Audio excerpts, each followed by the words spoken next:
Albert Heijn. Ik denk dat het echt een beetje... Ja. En toen...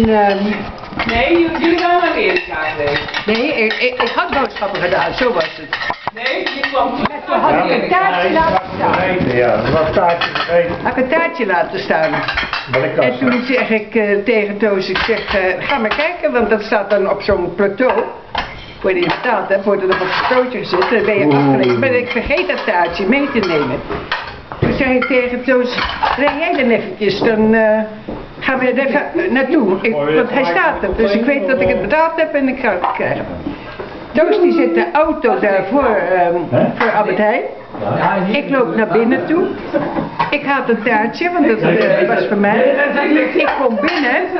Ondertussen rijdt Toos, die rijdt de andere kant op. En er komt dezelfde auto ervoor staan. Dus ik doe die deur open en ik ga bij die kerel zitten.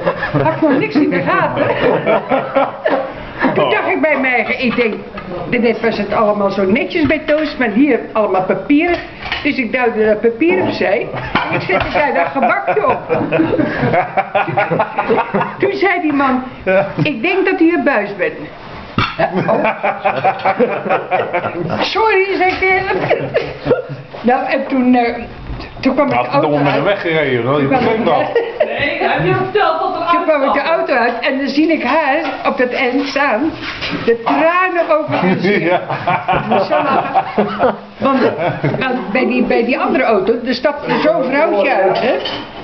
En ik stiep naar die auto toe en ik ga plomp verloren zitten. Nou, ze wist niet hoe ze het had. Ja, ik had echt in de gaten dat het zo'n auto was. Dat was nee, precies en dat stukje hebben ze dan ook nog opgestuurd in de libellen.